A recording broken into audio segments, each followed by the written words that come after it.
assentados assim como nós estamos, a partir do versículo 11, está ali também projetado para quem não tem Bíblia. Versículo 11, no dia em que você ficou por perto, quando estrangeiros roubavam os bens dele, e estranhos entraram por suas portas, e lançaram sorte sobre Jerusalém, você fez exatamente como eles. Você não devia ter olhado com satisfação o dia da desgraça do seu irmão, nem ter se alegrado com a destruição do povo de Judá. Não devia ter falado com arrogância no dia da sua aflição. Não devia ter entrado pelas portas do meu povo no dia da sua calamidade. Nem devia ter ficado alegre com o sofrimento dele no dia da sua ruína, nem ter roubado a riqueza dele no dia da sua desgraça.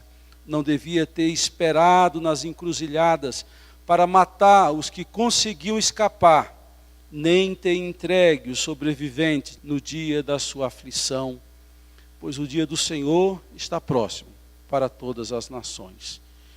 Como você fez, assim lhe será feito.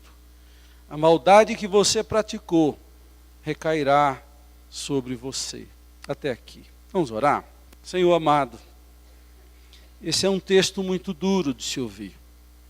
É um texto que aponta como não devemos conviver, nos relacionar com os nossos irmãos, com as pessoas com as quais estão ao nosso lado, ao nosso redor. Querido Deus, então nos ensina a fazer o que é certo. Livra-nos de fazer o que, ó meu Deus, os irmãos de Israel de alguma forma fizeram, quando os filhos de Esaú praticaram estes atos tão deprimíveis, tão horripilantes, tão indesejáveis. Abençoa, Deus, cada mãe, cada família hoje aqui e dá direção do alto. É o que nós pedimos no nome santo de Jesus. Amém. Hoje é o Dia das Mães, um dia muito especial. Eu sempre admiro a capacidade das mães no exercício do instinto natural de ser mãe. Não tem algo mais admirável do que ver uma mãe amamentando, uma mãe defendendo o seu filho. A garra, o empenho, o sacrifício que elas são capazes de fazer para fazer o bem aos seus filhos. É claro que a responsabilidade tanto do marido quanto da mulher, mas a mãe, no contexto familiar, ela também foi dotada da capacidade de agregar, de unir, de diminuir as tensões. Cabe à mãe, e isso é muito instintivo. Está no coração da mulher essa capacidade de chegar em um filho, acalmar, e no marido, bem, não é assim, e trazer uma paz tão desejada ao seio da família. Não foi assim na família de Isaac.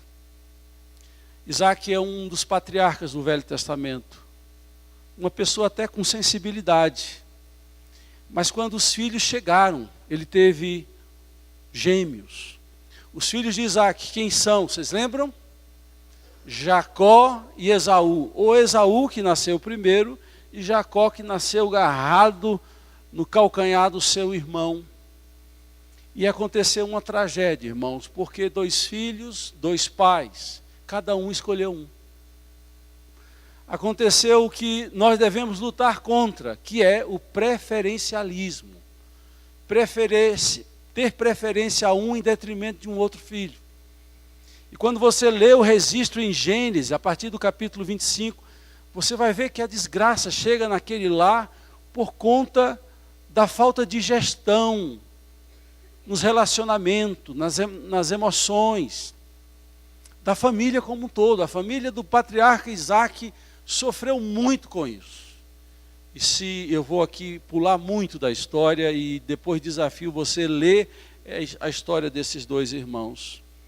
A coisa chega ao ponto de um ter que fugir de casa para não ser morto pelo seu próprio irmão. A coisa chegou a tal nível que a mentira, o engano, estava presente na relação de pais e filhos, mãe incentivando o filho a mentir, o outro irmão vende o seu direito de primogenitura, não dando valor ao que de fato tinha importância. Havia uma disfunção naquela família, e era uma família de patriarcas, de um homem e de uma mulher importante na formação do povo de Deus. Acontece, irmãos, que Jacó tem que fugir e vai trabalhar com seu tio Labão durante muitos anos. E depois de mais de 14 anos, quando ele sai de Labão, ele tem que ter um encontro com seu irmão Esaú. E vejam, anos passam, mas a ferida ainda está no coração de Esaú. Esaú se achava traído, enganado. Esaú tinha desejo de morte com seu irmão. E diz a Bíblia que, perto do encontro desses dois irmãos, mais de 14 anos depois, Jacó tem um sonho em que ele luta com Deus, e é ali que o nome dele é mudado. E ele tem um encontro com seus irmãos, com seu irmão Esaú. Foi um encontro muito bonito, coroado com abraços e choros e beijos. O desejo de morte, de vingança, é substituído por perdão, abraço, reconciliação. Mas parece que ficou lá na raiz, ainda alguns nódulos, algumas raízes de amarguras, algumas dores não contadas e não perdoadas. Ao ponto, irmãos, que os descendentes de Jacó e os descendentes de Esaú continuaram se odiando. E a pergunta é por quê? Porque lá no coração, tanto de Saul, principalmente de Esaú, havia aquele saldo pendente, algo a se pagar. Mesmo com aquele encontro lá no vale de Jaboque, havia algo pendente. E a gente vê isso porque aí a gente tem que supor algumas coisas, porque a Bíblia não vai dar todos os detalhes. A gente vai ver que quando Israel sai do Egito, eles estão perto de entrar na terra prometida, os filhos de Esaú, os edomitas, ou edomeus, duas formas de se referir aos descendentes de Esaú, tentam criar obstáculos, impedir que Israel prosseguisse o seu caminho. Fizeram ciladas, e a ordem de Deus foi: desviem-se de Esaú, desviem, porque eles são seus irmãos. Israel ali naquele momento difícil, tenta se desviar do ataque dos descendentes de Esaú, os edomeus, Edom. Até que Israel entra na terra. Vocês sabem da história de como Israel entrou na terra prometida, de como eles conquistaram a terra prometida. Mas as feridas ficaram, irmãos. O tempo não cura assim. O que cura de fato é uma conversa franca e aberta e o desejo de perdoar e de ser perdoado. Esse negócio de tempo curar não é algo matemático.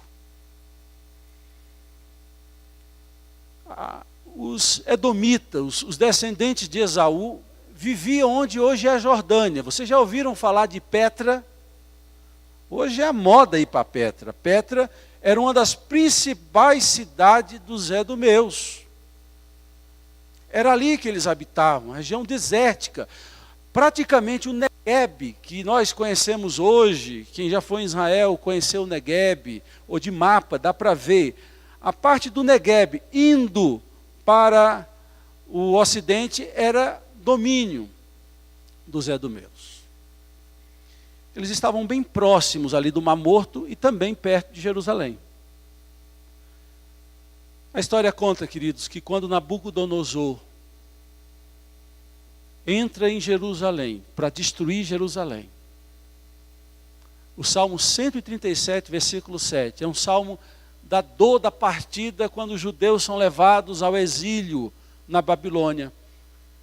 Lá, os judeus dizem que os filhos de Esaú ficaram torcendo contra. O versículo 7 diz que os edomeus falavam aos babilônicos: arrasai essa cidade, destruam essa cidade. Havia prazer de ver a desgraça, o mal, chegando sobre o povo de Israel, sobre os primos e irmãos deles. Meus irmãos, é muito bonito ver quando alguém perdoa outro, quando alguém ama sacrificialmente outra pessoa. Mas também é terrível de ver ódio, rancor, raiz de amargura nos relacionamentos entre pessoas que deveriam se amar e se respeitar. Obadias é um profeta que fala aos filhos de Esaú, aos edomitas. E fala com sentença, fala com condenação. E aponta o comportamento deles. E aí, meus irmãos, guarde no seu coração o que eu vou dizer para você nessa hora. Não copie os edomitas. Mesmo que você seja maltratado por alguém na sua família, aqui na igreja, pessoas que deveriam te amar, te apoiar, te sustentar, não copie os edomitas, porque da mesma forma que eles foram censurados e condenados, você não passará em branco. E agora vale a pena ler de novo o texto que o profeta fala aos filhos de Edom, aliás, os edomitas, filhos de Esaú, no dia em que você ficou por perto, quando estrangeiros roubavam os bens dele, e os entregou, e os estranhos entraram por suas portas, e lançaram sorte sobre Jerusalém, você fez exatamente como eles. Você não devia ter olhado com satisfação, com prazer, com alegria, na desgraça do outro. Você não devia ter olhado com satisfação o dia da desgraça do seu irmão, nem ter se alegrado. Irmãos, é muito macabro, é algo assustador sentir esse tipo de emoção, de sentimento, quando deveríamos ter um outro sentimento. Nem ter se alegrado com a destruição do povo de Judá. Não devia ter falado com arrogância no dia da sua aflição. Todo arrogante se projeta e inferioriza o outro. Por isso que ele tem que falar com superioridade, porque ele se acha e se vê maior do que o outro. Antes eles olharam com alegria, agora eles falam com arrogância. Versículo 13, não devia ter entrado pelas portas do meu povo no dia da sua calamidade. Não tem coisa mais vergonhosa do que você contemplar a vergonha do outro, daquele que você tem algum sentimento. É um ato de humilhação. Entrar onde ele está, quebrado, moído, nu, para dizer: estou vendo a sua miséria. Diz a Bíblia que há uma censura, não devia ter entrado pelas portas do meu povo no dia da sua calamidade, nem devia ter ficado alegre com o sofrimento dele. no dia da sua ruína, nem ter roubado a riqueza dele. O ato vai do olhar para as palavras e para as mãos. E todos esses atos são atos de humilhação, de desprezo, chegando ao ápice de surrupiar aquilo que não lhe pertence. Versículo 14, não devia ter esperado nas encruzilhadas para matar os que conseguiam escapar. Havia, por parte de algum, uma vitória de conseguir escapar ileso da fúria de Nabucodonosor, mas eles ficaram ali às espreitas, e diz o texto, nas encruzilhadas, para ver se algum primo, irmão deles aparecia para matá-los. Ciladas, armadilhas, isso é coisa do diabo, que arma ciladas e armadilhas. Isso não é coisa de quem ama a Deus. Para matar os que conseguiam escapar, nem ter entregado o sobrevivente no dia da aflição. Versículo 15 diz, a maldade que você praticou recairá sobre você. Uma palavra de Deus, um profeta falando àqueles que fizeram maus, e fizeram maus aos da família.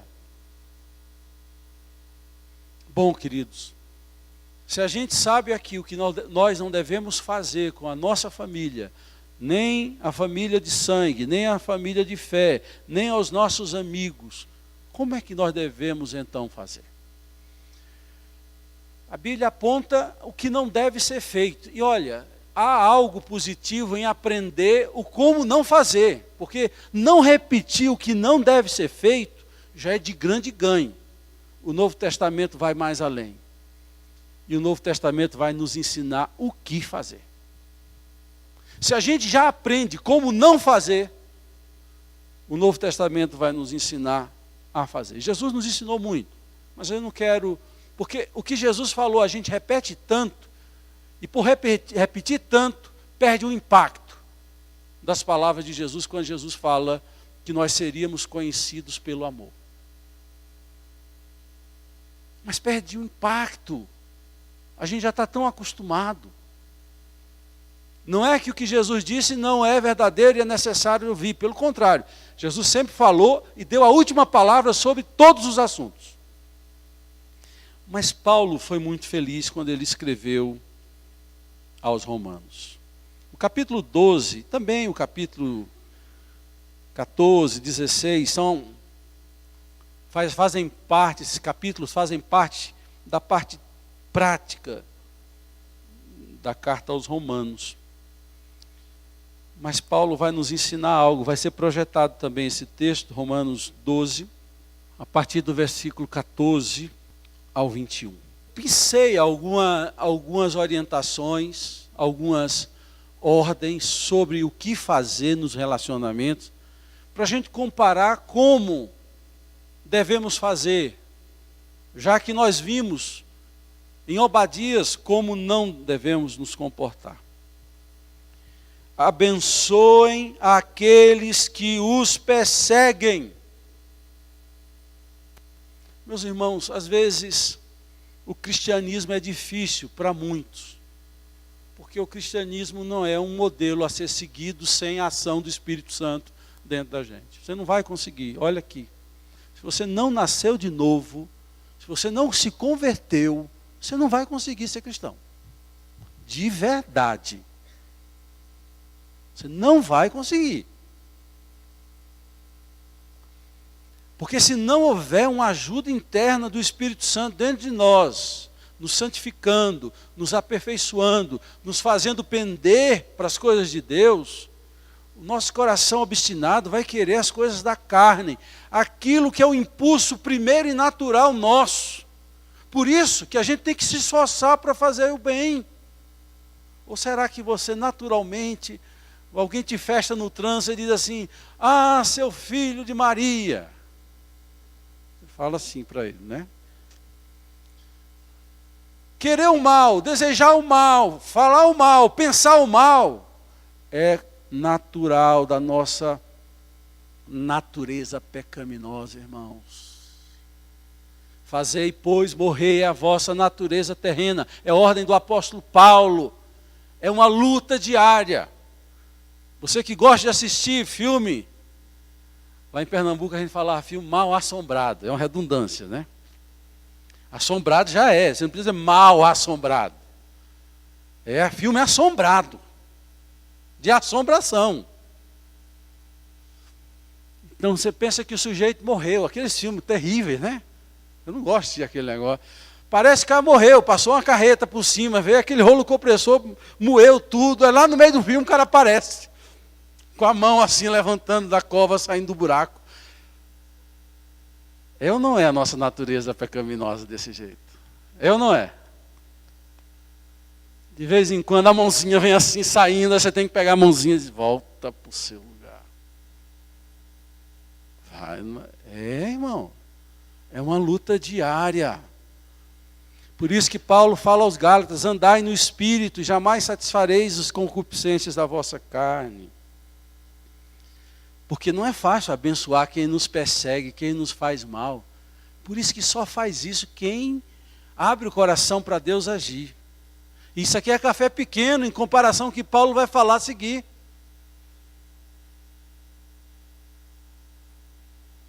Abençoe aqueles que os perseguem, abençoe e não os amaldiçoe. Isso é imperativo, isso é ordem, isso aqui não é uma opção. Tem muitos crentes escravos da vontade. Eu sinto, não sinto. Uai, quer dizer que é o seu sentimento que te rege? É a sua vontade, é? Pensei que fosse Deus a palavra dele. A sua vontade tem que se submeter. Por isso, quando a gente se rende a Deus, a gente diz, Deus, faz do teu jeito, seja feito como tu queres, não como eu quero. Jesus ensinou isso. Na oração do Pai Nosso, a gente aprende a dizer isso também. Venha o teu reino, não o meu. A submissão não é apenas uma arte, é uma mudança que Deus opera no nosso coração. E diz mais, queridos, versículo 15, alegrem-se com os que se alegram. O que é que os descendentes de Esaú fizeram com seus primos e irmãos? Alegraram-se na desgraça deles. Toda vez que o meu coração, o seu coração, se alegrar quando o outro se deu mal, você é digno de condenação. E se Deus cumpriu o que disse aos edomitas, você vai também sofrer as consequências desse tipo de sentimento. Bem feito é uma frase que se diz muito. E a Bíblia tem na Bíblia, ai daqueles que dizem bem feito, ai daqueles. Aqueles que se alegram com a desgraça e com a miséria do outro. Quando o outro se dá mal. Meus irmãos, se isso tem lugar no nosso coração, você precisa hoje quebrar o seu coração. A presença de Deus. Sai daqui pedindo perdão a Ele, urgentemente. Urgentemente. Porque pode ser que você não seja crente.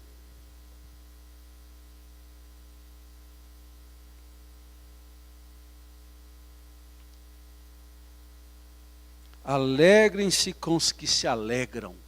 A gente vê coisas nessa vida, né? Você já passou por alguma experiência de você contar uma bênção para alguém que você pensou que ele ia se alegrar e você percebeu que houve um desconforto? Você já passou por isso?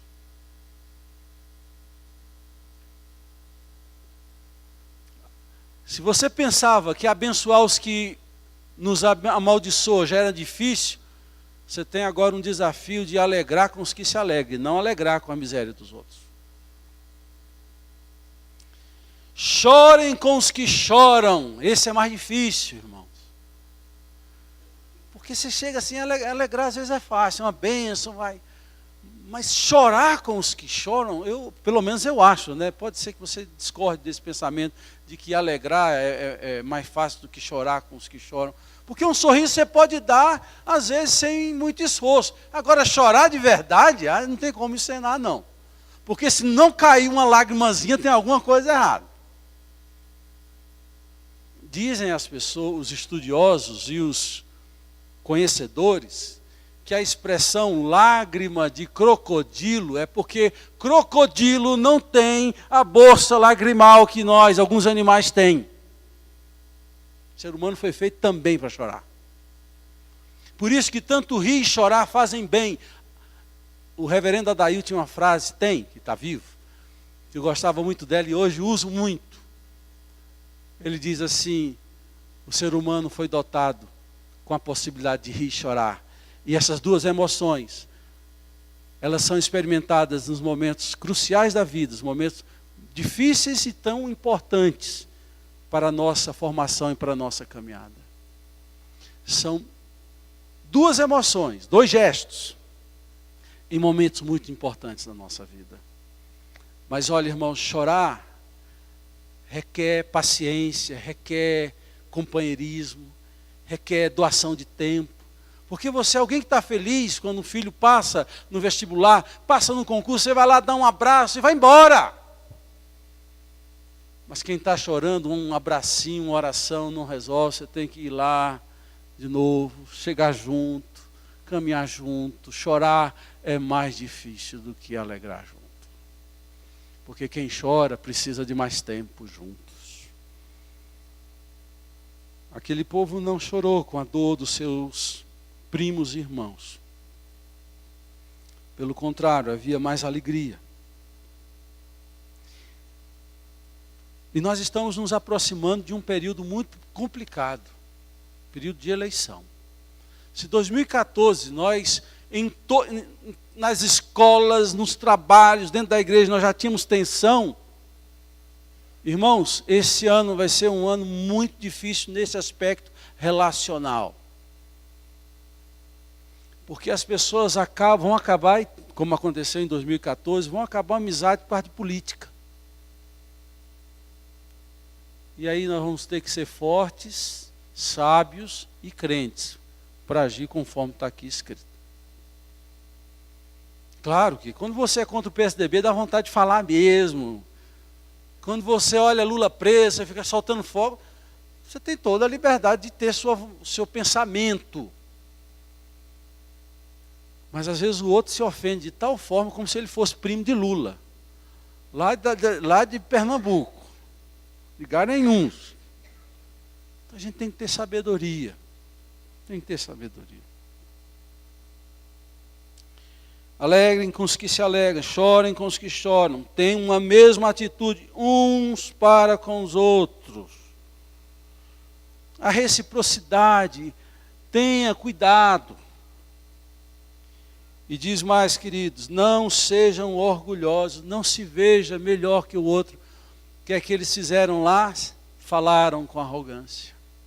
E a Bíblia aqui no Novo Testamento vai dizer, não sejam orgulhosos, mas estejam dispostos a associar-se a pessoas de posição inferior. Pessoas que não têm o nível de conhecimento que você tem. Pessoas que não viajaram o mundo inteiro como você viajou. Pessoas que não foram à Disney. Eu falei isso porque Ariano Suassuna, um paraibano que tem as suas raízes ali em Pernambuco, porque lá no Nordeste era assim, né? A capital era Recife, o pessoal saía lá da Paraíba, Sergipe, Alagoas, Salvador, ia para a capital. É duro falar a verdade, mas vamos embora, vamos para frente. Ariano Suassuna, ele não gostava de andar de avião, voar. Ele, até no final da vida dele, ele falava que não tinha saído do Brasil. Aí ele foi convidado para ir para uma casa de uma mulher distinta lá de Pernambuco.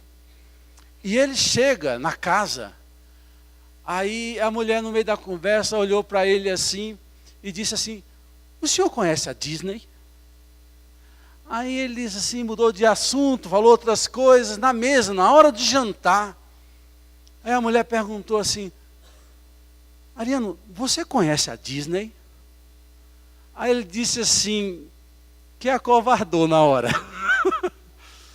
Que acovardou, porque ele ficou ali querendo dizer que nunca tinha ido na Disney, não tinha saído no Brasil, porque ele olhou para aquela mulher e descobriu que aquela mulher distinguia a raça humana entre aqueles que foram à Disney e os que não foram para a Disney. E às vezes num diálogo, num relacionamento, você está ali no meio de pessoas, aí você tem alguém que foi na Europa, você foi na Europa, a pessoa fica olhando assim, né? O que é que eu estou fazendo aqui? Se achando assim o cocô do cavalo, porque ele está fora do assunto. Meus irmãos, é tudo jeito, é tudo tato, é sabedoria, é discernimento, para poder chamar o irmão para cima e não colocar o irmão para baixo. Não sejam sábios aos seus próprios olhos. Não retribua a ninguém mal por mal. Sabe por que nós dizemos, lá em Pernambuco pelo menos a gente dizia, quando alguém faz o mal contra você, que aqui lá nós dizíamos, ele me paga. Lembra, Wellington? Lá em Pernambuco a gente falava muito isso, lá fulano tal me paga, tem um débito comigo. Sabe o que Jesus diz lá na oração do Pai Nosso? Perdoa as nossas, porque a gente não precisa pagar mais. Há no coração do ser humano o desejo de retribuição. E não pense que é para o bem, não. Esse desejo de retribuição, muitas vezes, ou na maioria das vezes, surge para retribuir o mal sofrido. E de preferência, com requintes de crueldade. Furando o olho do outro. Arrancando a unha, uma por uma. E devagar, para doer mais.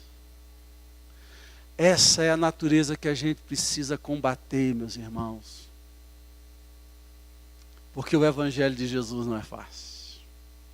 Se os nossos sentimentos de ódio, de desejar mal com mal, retribuir mal com mal, de alegrar com a desgraça do outro, de dizer bem feito, isso não é cristianismo. Nem Velho Testamento é.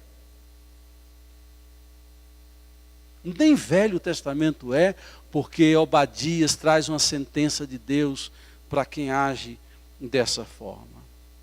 Agora o versículo 18. Abra, por favor, sua Bíblia. Versículo 18. Paulo aí vai dar a coronhada final. Esse versículo sempre tem que me lembrar, sabe, irmãos, na minha vida. Na versão RA dizia assim, o que depender de vós, tende paz com todos os homens. Porque, claro, que no conflito nem sempre depende de uma parte, porque tem que ter a outra parte entrar num acordo. Mas o que depender de você, faça de tudo, para que ninguém diga, ele não foi até o final. Diz aqui o versículo 18, façam todo o possível para viver em paz com todos. Façam todo o possível.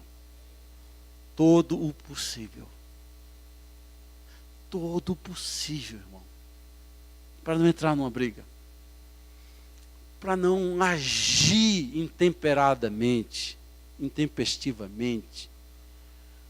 Não deixe, faça todo o possível. Domínio próprio é uma palavra bíblica importante. A tradução da palavra grega para domínio próprio é autossegurar-se, se domar-se. Tem pessoas que só param se o outro segurar. Não entra. Aí entra a turma do deixa disso, por isso que a coisa não acontece, um conflito maior não acontece. Mas a Bíblia diz que quando a gente tem um domínio próprio, você é capaz de se frear. Claro que algumas erosões lá dentro vão acontecer, claro. Pressão arterial sobe, mas é melhor do que você ir para a cadeia, matar o seu irmão. Fazer uma besteira, que por mais você peça perdão, a coisa vai ficar pendente lá o negócio e é complicado. Não retribua a ninguém mal por mal. Não, façam todo o possível para viver em paz com todos. Versículo 19. Amados, nunca procurem vingar-se, mas deixem com Deus a ira, pois está escrito: minha é a vingança e eu retribuirei, diz ao Senhor. Versículo 21 para encerrar. Não se deixem vencer pelo mal, mas vençam o mal com o bem. Alguém pensa que o erro é fazer o mal. É muito mais do que isso, irmãos. O mal é uma cria. O mal é um parto de algo que está lá dentro e que vem para fora. Aquilo que a gente executa. O dedo em riste, a acusação, o desejo de que o mal venha sobre o outro, o ódio reprimido. Isso é cria, que leva a parir, aliás, sentimentos que viram ações, e as ações são os babies monstros, mummies here. São bebês monstros. E a gente precisa tratar o nosso coração. E eu volto para as mães. Mães, mulheres. É bem verdade, claro, toda regra há exceção, e toda exceção só confirma a regra. Eu vou botar um fardo mais sobre você, mãe. A mulher foi dotada com grande sabedoria. Se a mulher souber, o homem normalmente ele é um impulso da violência, da atitude irracional muitas vezes. O homem, e não é que ele não deva se domar, mas a mulher sábia, você pode frear o seu marido. Pode até dar umas toalhadas nele também, para ele aprender algumas coisas. Mas usa a sabedoria que Deus lhe deu, essa capacidade que Deus te deu, não só de maternidade, mas de chamar a paz para a sua casa. Para chamar a paz para a sua casa, para ser o equilíbrio da sua casa. Se ele não te obedecer, aí você bate nele, mas você primeiro procura a paz. Primeiro você procura a paz. Meus irmãos, e aí depois eu quero dar uma palavra a todos que se chamam de irmãos aqui. Eu quero vir para a igreja. Todos que se dizem irmãos. Irmãos não é um título. Não é uma forma de tratamento apenas. Irmãos é um resultado de fazer parte da família de Deus. Quando é que a gente se torna membro da família de Deus? Quando o sangue de Jesus, que derramou-se na cruz, me atingiu o outro está do seu lado, que está na sua frente, o que traz. É o mesmo amor, é o mesmo sangue, foi o mesmo preço. Ninguém é melhor do que ninguém na família de Deus. É o mesmo sangue. O sangue na família de Deus não corre nas veias. Nós somos lavados pelo sangue. E esse sangue nos faz ser família. Cuidado, meus irmãos, para você não agir como os edomitas. Cuidado para você não fazer o que não se deve fazer com o irmão. O que depender de você, o que for possível você, procure a paz. Faça morrer a vossa natureza. Se Deus tem que acertar com seu irmão, deixa Deus acertar com seu irmão. Porque Deus não erra o peso da mão. Você vai errar o peso da mão. Deixa Deus tratar com seu irmão. Não se deixe vencer pelo bem, mas vença o mal com o bem. Que Deus nos dê graça, que Deus nos abençoe.